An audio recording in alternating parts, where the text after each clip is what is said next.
Bonsoir, merci d'être à ce rendez-vous pour passer en revue les principales informations de ce jour.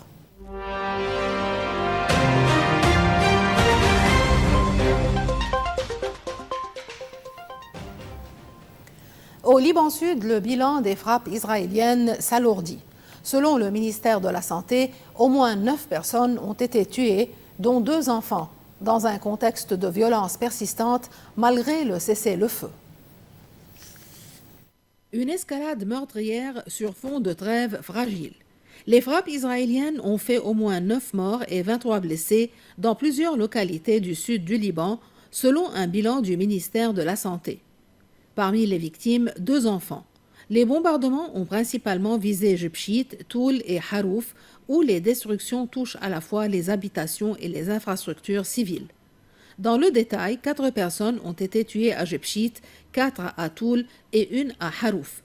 À ces pertes humaines s'ajoutent des blessés, dont 8 enfants, illustrant l'impact direct des frappes sur les populations civiles. Dans un autre incident, 2 personnes ont été tuées après une frappe de drone visant une moto à Chhabiye, dans le Kaza de Tyr. Par ailleurs, une frappe aérienne a été signalée entre Nabati el-Fawa et Kfar Riman, confirmant l'extension géographique des opérations militaires israéliennes à travers plusieurs régions du sud. Ces attaques interviennent alors que la situation reste extrêmement tendue sur le terrain. Malgré l'accord de cessez-le-feu, les frappes, les survols de drones et les opérations militaires se poursuivent quasi quotidiennement. Dans ce contexte, le Hezbollah et l'armée israélienne continuent de s'accuser mutuellement de violation de la trêve, faisant craindre une reprise plus large des hostilités. L'armée israélienne affirme avoir tué 5 membres du Hezbollah qu'elle accuse de représenter une menace imminente à proximité de ses forces. Elle dénonce également des tirs de drones explosifs lancés depuis le Liban, considérés comme une violation du cessez-le-feu. De son côté, le Hezbollah revendique avoir abattu un drone israélien de type Hermès 450 au-dessus de Nabatieh, confirmant la poursuite des affrontements indirects. Dans le nord d'Israël, des sirènes d'alerte ont été déclenchées après des incidents liés à des drones, illustrant l'extension du risque sécuritaire des 2 côtés de la frontière. Le Conseil des ministres a procédé à des nominations judiciaires clés. Ahmed Rami Haj a été nommé procureur général près de la Cour de cassation, tandis que Oussama Mnaimni prend le titre de l'inspection judiciaire. La réunion a également porté sur des projets de réforme du secteur bancaire et de la fonction publique.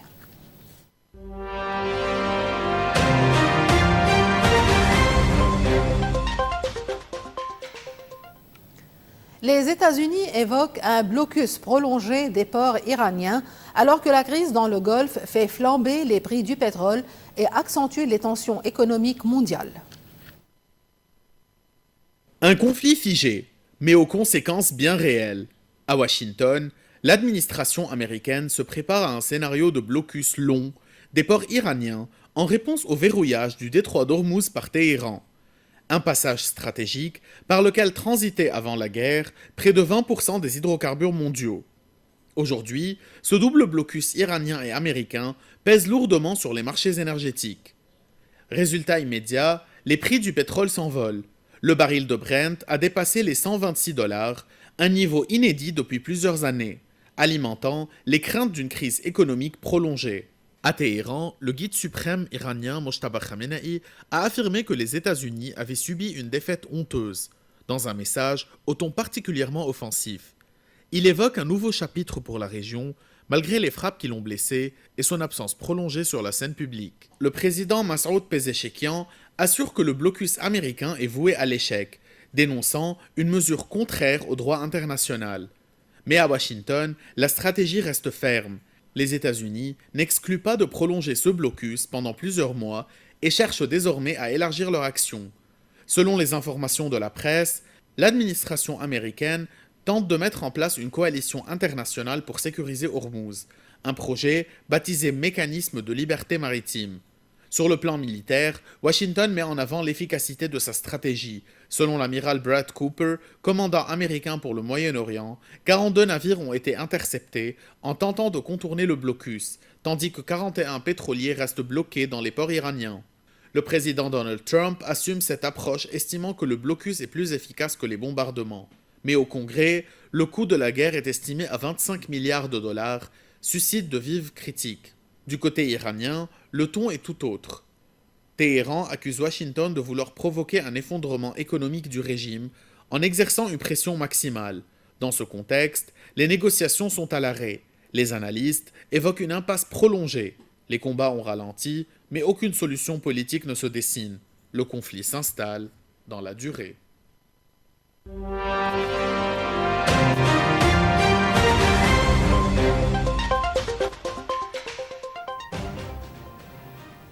Reporters sans frontières tire la sonnette d'alarme. La liberté de la presse dans le monde atteint son niveau le plus bas depuis 25 ans, dans un contexte de restrictions croissantes et de pression politique. Un recul historique et inquiétant. Selon le dernier classement de Reporters sans frontières, la liberté de la presse n'a jamais été aussi menacée dans le monde depuis un quart de siècle. Plus de la moitié des pays étudiés sont désormais classés en situation difficile ou très grave. Et le constat est frappant. Moins de 1% de la population mondiale vit aujourd'hui dans un pays où la presse est véritablement libre. En cause notamment la multiplication de lois restrictives au nom de la sécurité nationale qui limitent de plus en plus le travail des journalistes. De plus en plus de journalistes nous font part de la criminalisation de leurs pratiques avec un arsenal de lois répressives qui est déployé contre eux. Dans son rapport 2026, Reporters sans frontières dresse un constat alarmant de la situation au Liban, malgré une progression apparente dans le classement mondial de la liberté de la presse, passé de la 132e place en 2025 à la 115e en 2026. Cette amélioration relative masque en réalité une dégradation profonde des conditions d'exercice du journalisme. Depuis le 7 octobre 2023 et l'extension du conflit de Gaza au territoire libanais, les restrictions se sont intensifiées. Journalistes pris pour cible, déplacements forcés et pression accrue dans un contexte marqué par l'escalade militaire israélienne en 2026. Le bilan humanitaire est particulièrement lourd, avec 13 journalistes tués depuis le début de l'année, tandis que 440 professionnels des médias sont détenus et 130 retenus en otage à ce jour, illustrant une crise systématique de la liberté d'information. Selon quelques pays d'Europe du Nord, comme la Norvège, reste en tête du classement.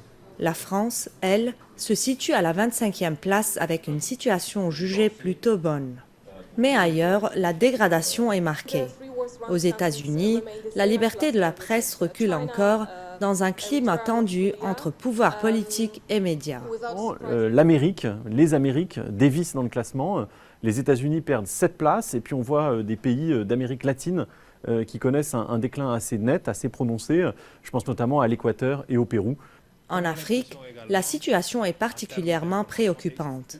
Le Niger enregistre la plus forte chute du classement, illustrant une tendance régionale marquée par les coups d'État et les restrictions imposées par les régimes militaires. Dans les derniers rangs, on retrouve des pays où la presse est sévèrement contrôlée ou réprimée, comme la Russie, l'Iran ou encore la Chine. Pour les experts, cette dégradation globale s'inscrit dans un contexte plus large. Montée des tensions, conflits armés et durcissement des régimes politiques. Résultat, exercer le métier de journaliste devient de plus en plus risqué, voire impossible dans certaines régions. Et une question essentielle se pose désormais. Comment garantir le droit à l'information dans un monde où la liberté de la presse ne cesse de reculer ?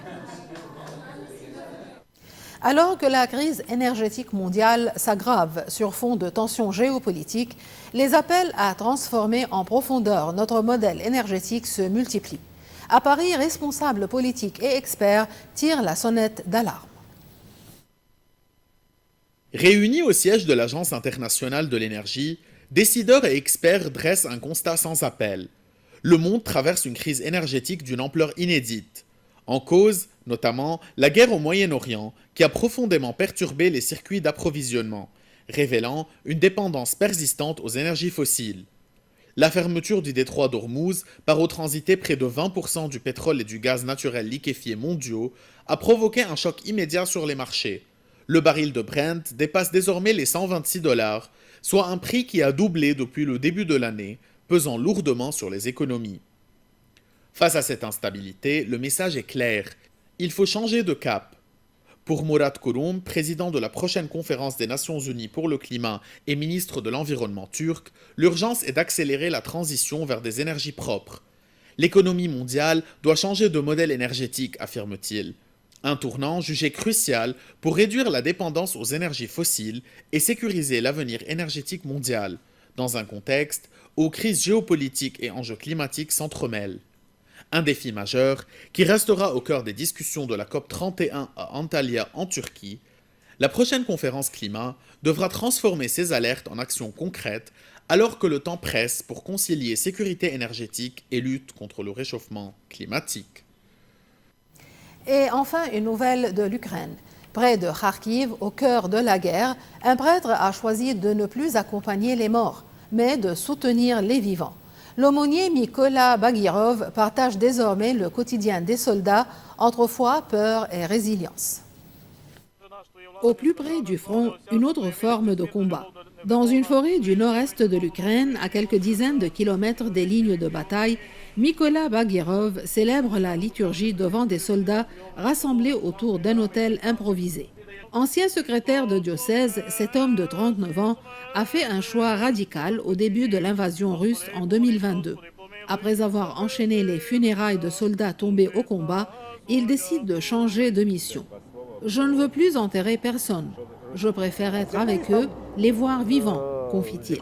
Aujourd'hui, il fait partie des quelques 1700 aumôniers militaires mobilisés au sein de l'armée ukrainienne, issus de différentes confessions religieuses.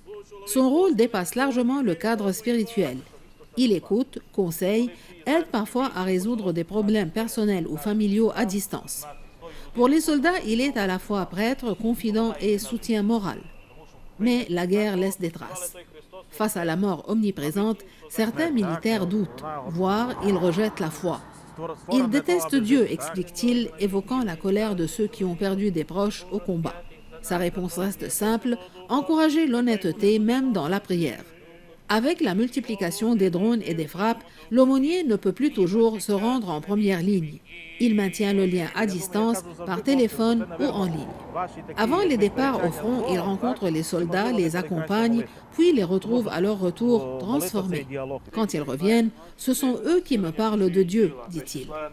Dans cette guerre où la mort est partout, Mykola Bagirov a choisi son camp, celui de la vie.